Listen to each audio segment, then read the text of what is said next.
Isang maliwanag na araw sa Barangay Santa Monica. Tahimik ang paligid. Abala ang mga residente sa kani-kanilang gawain. Walang sinuman ang nag-aakalang may krimeng magaganap sa loob mismo ng kanilang komunidad. Kapagod. Dahil pang gawain sa school. Tapos wala akong pera. Mga gagawin ko, ha? Pati paglakaw na lang kaya.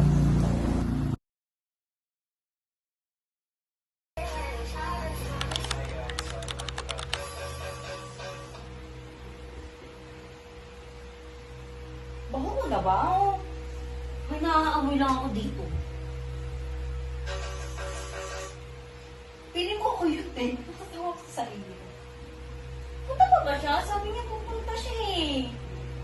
Ano ba yan? Kanina pa siya dito. Maliligo pa ba ako? Maligo na lang ako. Para fresh ako. Siyempre, pupunta dito. Tapos hindi ako maliligo. Wait lang. May ka pa ba na shampoo? Uy, ka! Baka siya na yun! Labas mo na. Wait lang.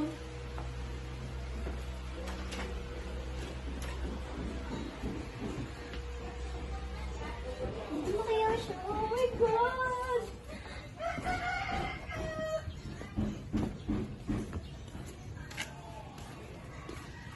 Ano ba yun?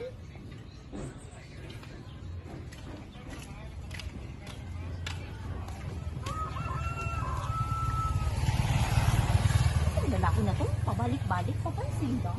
Hindi siguro. Tanga-tanga na. Maliligo na ako para pagdating niya. Alam mo yun, fresh ako. Sabi ko, adya ko. Huwag ko pa ba? Sige na, maligo na nga ako. Oo, tenid ko na talagang maligo. Nice!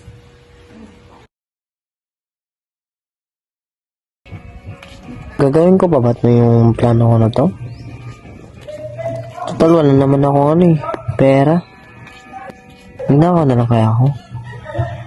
Ay, sakto. May nakita akong babae. Marami siyang alahas.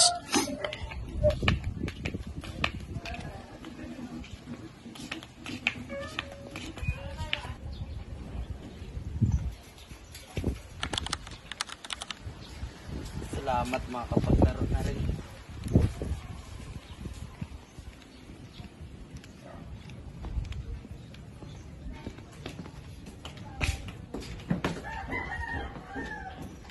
Makatambay na muna.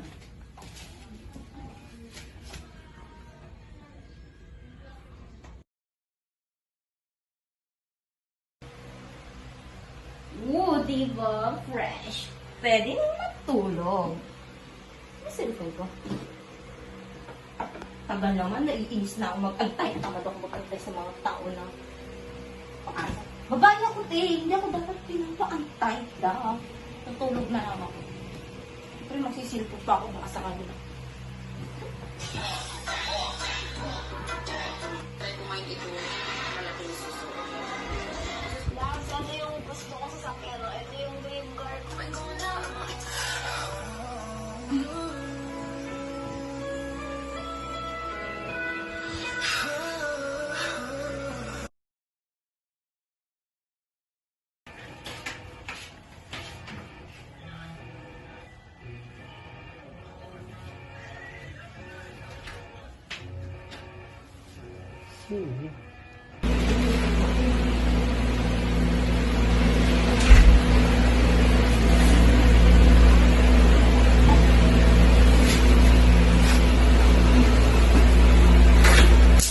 Sa isang bahay, isang babae ang biglang hinarap ang isang lalaking pumasok nang walang pahintulot.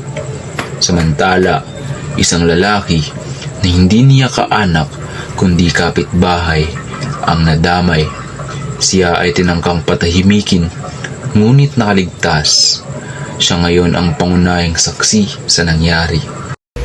Magandang umaga, Mr. Bacomo. Pwede ka ba namin ma-interview para sa nangyaring krimen sa Gumamela Street?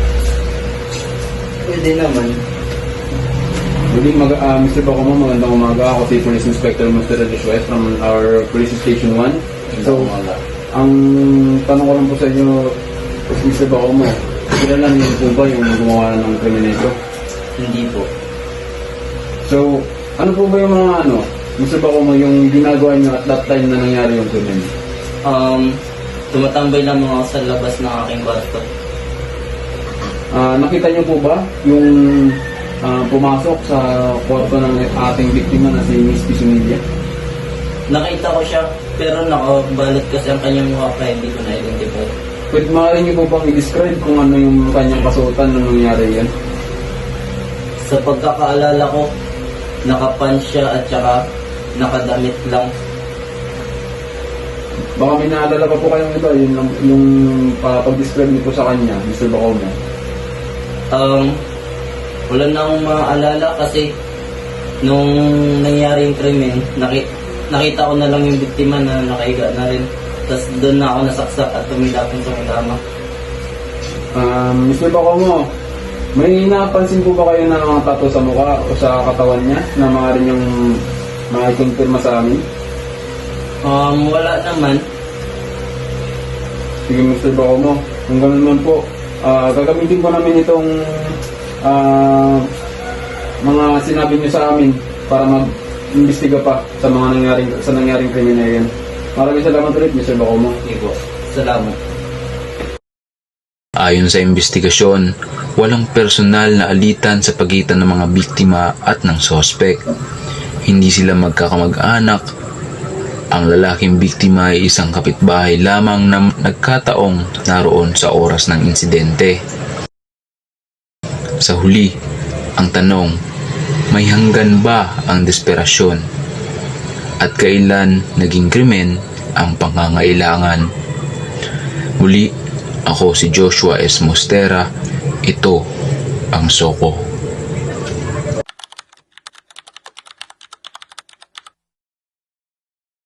Ang main difference ng frustrated murder sa attempted murder is that sa frustrated murder, ginawa mo lahat ng acts of execution para magawa ang krimen, pero hindi namatay ang biktima. Whereas in attempted murder, sinimulan mo na ang krimen by overt acts, pero hindi mo nagawa lahat ng acts of execution at hindi namatay ang biktima. For example, may alitan si A at si B at gustong patayin ni A si B with premeditation or any of the qualifying circumstances under Article 248 of the Revised Penal Code.